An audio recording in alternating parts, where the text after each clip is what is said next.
Um, yeah, I think it was early '93. I had a chainsaw accident, which was I went halfway through this foot with a chainsaw, and I was in hospital for 5 weeks, 4 operations. So I was out of action for about a year, and then luckily I got this commissioned, which was stone. I didn't really want to do any wood after that. Well, not for a while. But this is another open competition, and I'll talk about that later with you, because that's the sort of competitive situations that you'll be getting in the future. It's all about getting the idea right, getting the presentation right, and it is quite it's a very hit and miss process. There isn't a formula for getting things right. But basically, this is another site-specific piece I made for Asda in Sittingbourne in Kent. And this is made of Ancaster hard white limestone, which is from the same quarry as the blue stone I've got for this job.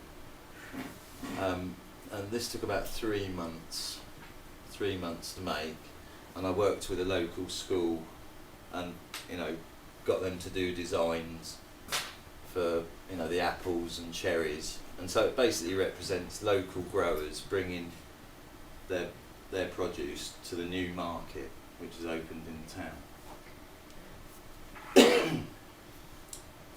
And this is just like a selection of sort of wood carvings that I've made up until the mid-90s, I think this was. And a selection of stone carvings.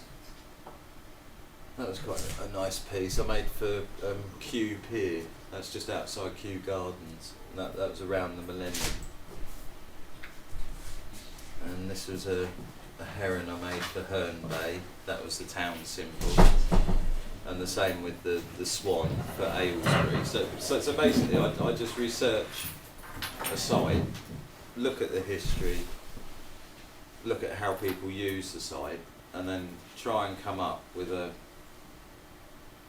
idea which will appeal to the client, but also is something that I really want to do as well. So there's always that kind of balance. This is just a pic. I used to have a railway arch in Peckham until 2003, and so you can see all the big pieces of wood. And this was a large piece of Portland stone that I used for a sculpture for Andover, I think. And this weighs about 6 tons. And this is me and my friend trying to work out how we're going to move it into my arch. I think it took us about 2 days. We had to use chains and hoists to sort of drag it on rollers, using old sort of Egyptian methods to move it. And then I carved it away until it was light enough to move with a gantry. And then that was the resulting piece, which I wasn't happy with, so I haven't actually got a picture of the sculpture, because I just don't like it. But this was the opening. It was a twinning sculpture with Andover, Hampshire, and Andover, Massachusetts. But it was such, every sculpture you make, I probably make 5 or 6 good ones a year, and then about 10 that I'm not so happy with, but I'm very self-critical, so which is a good thing to have.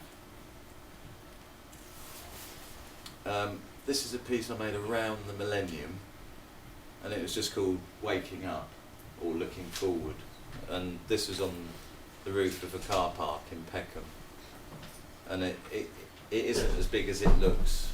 Those people aren't standing next to it. It's about 15 feet high,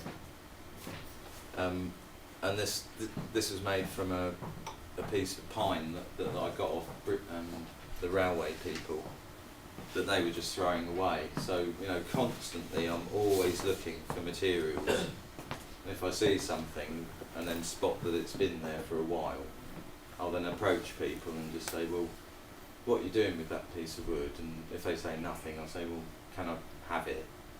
And then if they say no, I'll say, well, can I buy it off you? And that usually works.